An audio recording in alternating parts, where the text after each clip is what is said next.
One take for both Michigan and Michigan State audiences out there. Let's start with Michigan. This has been pure domination for Dusty May and the Wolverines. 90 points in both games. They're the first Big Ten team to do that through the first weekend of the tournament since they did it and won national championship way back when. All the other one seeds have struggled. Florida, in the case, they lost last night to Iowa. Shout out to Big Ten. Arizona, they had a battle yesterday. Duke, Siena almost got them, and it took them a whole two halves to pull away in their round of 32 matchup. Michigan, they haven't played a close game yet. If you want to say that first half of their game against Howard was close, sure, but they looked unstoppable on the offensive side of the ball. Charles Barkley said it best. This looks like an NBA front court. It looks like an NBA front court because it is an NBA front court. Jackson Lindenberg, he's going to be a top 15 pick. I would argue Ade Mara and Morez Johnson are both going to be top 20 picks in this year's NBA draft. They are too big. They have too much size. They have too much skill for anybody else in this tournament other than a couple of teams in which they won't run into until the very end. I said I was worried about Iowa State. And yeah, if Iowa State can get Mara into foul trouble, if anybody gets Mara into foul trouble, it changes the game a little bit. I think my biggest takeaway from any team in the tournament is no one's got the size or the skill to hang in there with Michigan's front court, and that's going to lead them. It's led them to a Sweet 16 to this point. Now they got to play Alabama, number one three-point shooting team in terms of attempts and makes per game. If they beat them, that'll launch them into the Elite Eight. One more win, and boom, just like that, they're in the Final Four. They seem like they're on a path of destruction. And while everyone else has struggled a little bit, even the top seeds, Michigan has wavered in no way, shape, and form, at least on the offensive side of the ball, Kyle. They are unstoppable right now. That's my Michigan take for you. They're the favorites to win the tournament, by the way, now, as they should be. Yeah, this is no surprise, right? This is what we expected Michigan to do. They have the size to dominate any team that is undermanned, that doesn't have an offense to kind of keep up with Michigan's size and strength. And I think that, to play a little bit of devil's advocate, the Michigan defense certainly has not been the number one ranked defense like it was all season long. You've not watched either of these games and be like, wow. Now, I think their defense has the ability to turn it. I haven't been like, wow. They had 9 They blocks blocked yesterday. shots, but do you want to know the last time a team had 9 blocks in a tournament game? Sure. It's never happened. At least as far as they've been tracking blocks, it's never happened. Maybe Wilt did it back, or right. Kareem did. Lou Alcindor did it back in the day. Good pull. But no, since they've been tracking blocks in the 80s, nobody's had 9 blocks before. Mara had, 5 himself yesterday? Yeah, he's unreal. I just think that, I certainly haven't watched these games and been like, yeah, this is the number one defense in the country. Isn't, I don't think even they're the most impressive defense in their own quad. Well, that's probably been Houston, not in terms of the quad, but the tournament. Sure. I would say probably them and Iowa State, both of those Big 12 teams have had more impressive defenses so far. Now, they've played good offenses. Michigan has. St. Louis is a team that just goes. They're going to score a lot of points. That's how it works. But the part about Michigan that just, of course, makes you lean that they are the best team remaining in the tournament, which, of course, like you said, the odds reflect that. I didn't think they would still be the odds-on favorite. I just didn't think that the odds makers would change it based off of the first 2 rounds. It's not like Duke has lost. It's not like Arizona has lost. Duke has right. Not looked great. I'm with you, but the thing about Michigan that just makes them so clearly a team that you feel comfortable picking to win the whole thing, their ability to just have a big-time run, and not even a run, but just take advantage of a game, take full control of the game themselves. That first half against St. Louis, it's okay, St. Louis is hanging around a little bit, and then boom, out of nowhere, it's just it's a 12-point game. It's a 15-point game. When did this even happen? They just do it so quickly, and it's on both sides. It's created both ways, and that's to me why I think I would be very comfortable with saying they're the best team left. So, Lindenberg, 25 points against St. Louis, 0 turnovers. I think we need to take a second and appreciate how great of a game that is, because that hasn't happened from a Michigan player since Glenn Rice in the early 90s. 25 points and 0 turnovers. I've been calling him big game yaks because it feels like every time that Michigan's playing in this do-or-die big game, he just takes his game to another level. I don't know if I'd call it the best game he's played in a Michigan uniform. You know, you had the both two MSU ones. I thought when they played Purdue and he had the 7 assists in the regular season, that was an incredible game as well. I don't know, though, considering what was on the line, a trip to the Sweet 16, obviously their expectations are a lot further than the Sweet 16. But to have 25 points, have the massive poster dunk, he's doing Euros over everybody, efficient from the field again. Every time that Michigan has needed this guy to step up, he's delivered in every way. We were watching the game here in the studio, and our GM, Brad, had never seen him before. Big NBA guy, not as much on the college scene. Never seen him. It's just unreal. I think he was telling the truth, though. I find that hard to believe. Well, either way, like, if you hear about him, say you never have seen him play, but you hear about him, you know he's his forward. He's enormous. 6'9", and he's their third biggest guy on the court. Like, that is, to me, why they're just going to overpower all these mid-majors the rest of the way. Obviously, they don't play a mid-major in the Sweet 16, but to me, why Michigan fans never should have been worried about these first two games. I get it. It's March. Everything can happen.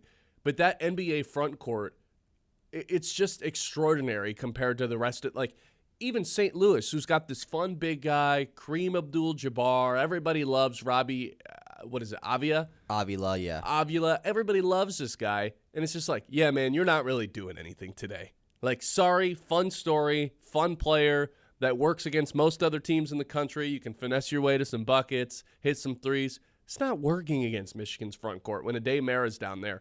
For some reason, everybody kept trying to challenge him. Not a good idea. He's 7'4". Not 7 foot, 7'4". Yaxell's a do-it-all player. I think that's a plug-and-play guy on any NBA team. And Merez Johnson didn't even feel like he did anything over the weekend, at least in that second game, and he still found a way to just impact the game. I know he was awesome in the Howard game, but even in the round of 32, it didn't feel like he had a crazy game. And he's still, to me, just one of the more impactful players in the entire tournament.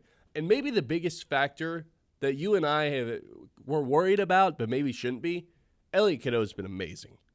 Just a sensational tournament so far for Elliot Cadeau. Really, since LJ Kaysen went down, he has stepped up. And I know I said the same thing about Yax, that when they've needed him to, he's delivered. But all of the concerns we had about Elliot Cadeau and the stability of the offense, he's answered every single one of those questions with the best stretch of the season so far for him since Kaysen's went down. Yeah, I mean, you can go all the way back to that Duke game. I mean, the Duke game obviously was the one where the spotlight is on Elliot Cadeau, and they needed him to step up. And LJ Kaysen, obviously, the really bad injury news ends up coming out shortly after. And ever since that game, like, we've done the topic. We've done the, man, I don't know. If the Michigan falls, it's probably going to be because they don't have a guy that can come in for Cadeau if he's not doing it right. And that just has not even been a thought. Like, he's been so good. And a guy that didn't shoot a lot of threes for coming to Michigan has become like a really high volume 3-point shooter for them.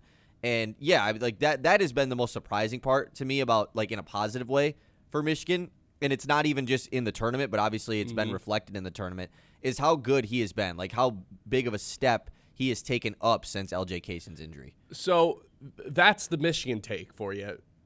That they're the favorites. They should be. Well, can I say one more thing about Michigan quickly? Of course.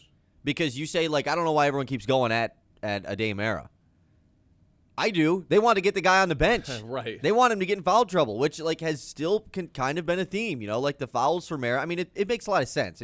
It's pretty simple. You block a lot of shots, you're going to foul guys. It's just how that works. Well, then I think Mara needs a little bit of credit for just staying straight up and using his size and not leaning into anybody and not, you know, hovering over. He just straight up, and he ends up with that many blocks yesterday. Yeah, true. I agree.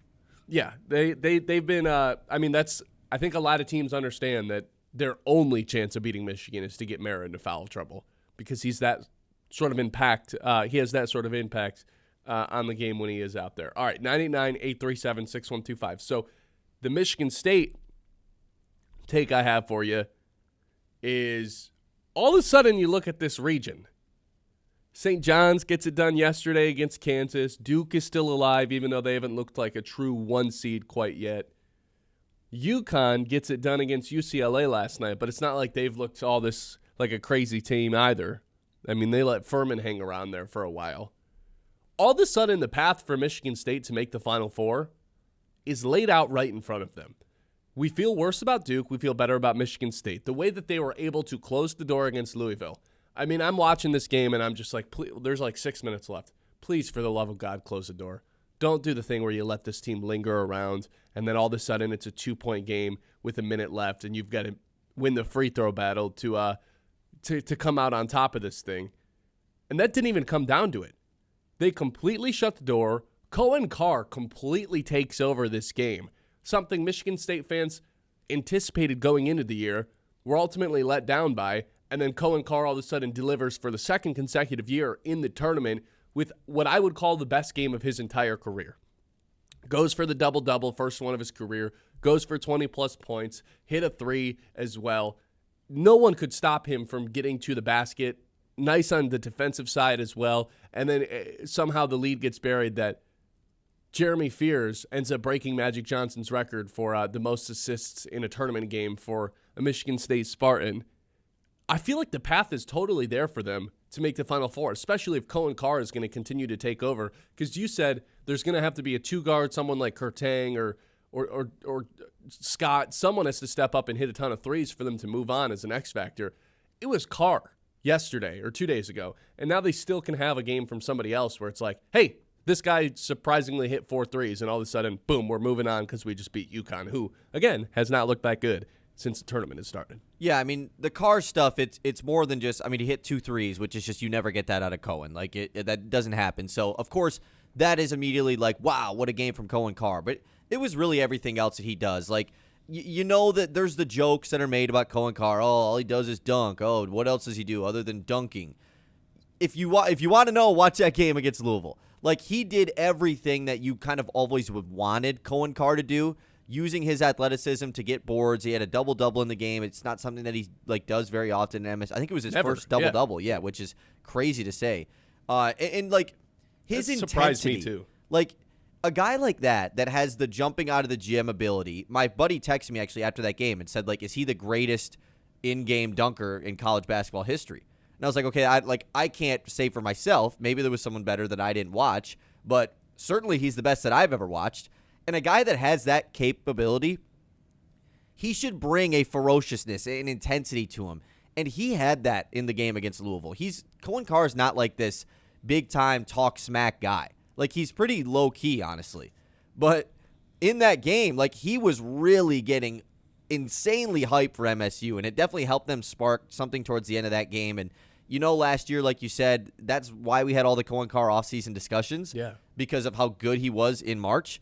And the fact that he's running it back, and I don't want to say he's been a disappointment this year. He just hasn't taken the leap that a lot of fans wanted him to. It's a big 4 for the Spartans, and it kind of wanted it to be a big 2 between him and Fears.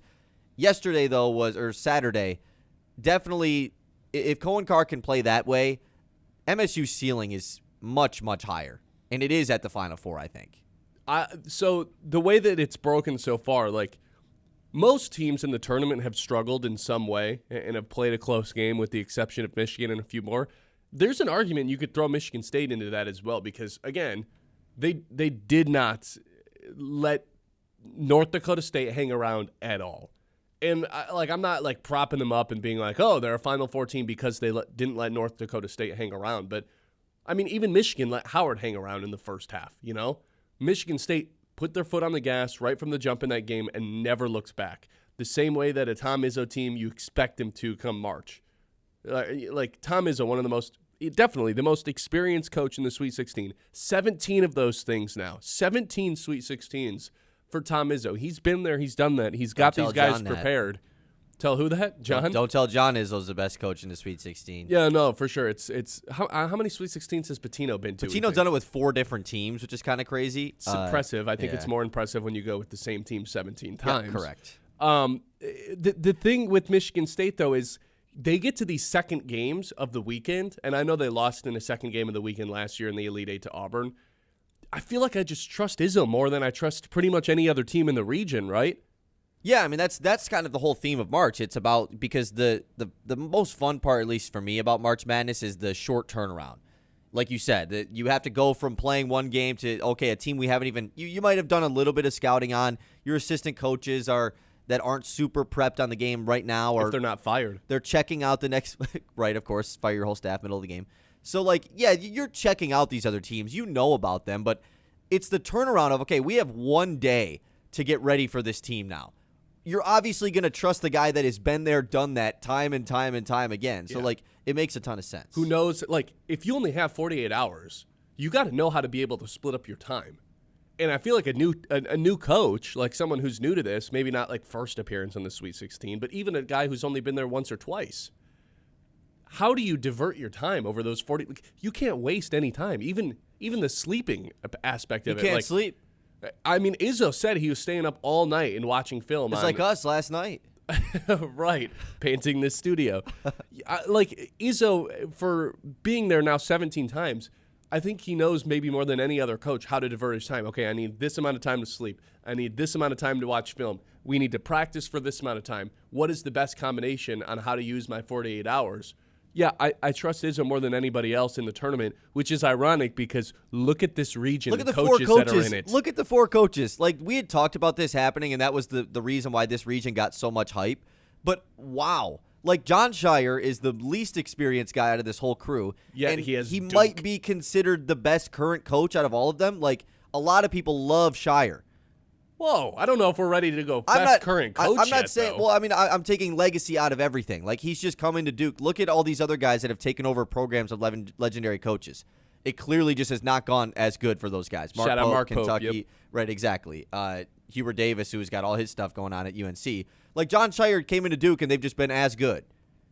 And then, obviously, you have the 3 other legends here with Dan Hurley, who probably actually is the best current coach. Yeah, right?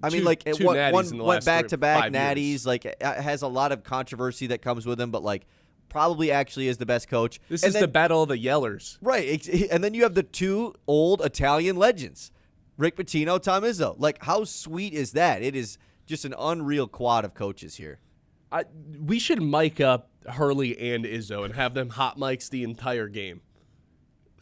The amount of screaming that's going to go on between those two. I don't think you could mic up Hurley. No, I really they never will. Izzo, I think you could, but because you get some of the hot mic moments like the Kurtang, you couldn't guard my mother thing. Like, I don't think he's as vulgar, like using actual swear words. He definitely does, but Hurley, it would be you could not mic that guy up. No, and obviously they would never do that. But the intensity and I mean, we saw it between Mick Cronin and Dan Hurley yesterday. Imagine what it's going to be like with Michigan State and UConn. They play Friday, right? Friday, yes, the late game. So Michigan State has a pretty good rest advantage against UConn in this game. They have 1 extra day, yeah. That's not nothing. No, it's not. I mean, I don't think it's like a reason why I'm going to lean Michigan State by any means. Like, that's the tough part about this is the matchup is so fun, and the coaching, the battle of that perspective is what makes it most exciting for me because I don't know if you saw Hurley. They asked about him in the postgame yesterday about Izzo. And every single one of these guys, when they ask him about Izzo, it's just they have the utmost respect for the guy. He's probably the most respected coach that there is still currently left Izzo, amongst the sure. other coaches. I mean, every single coach has the most to say about Izzo.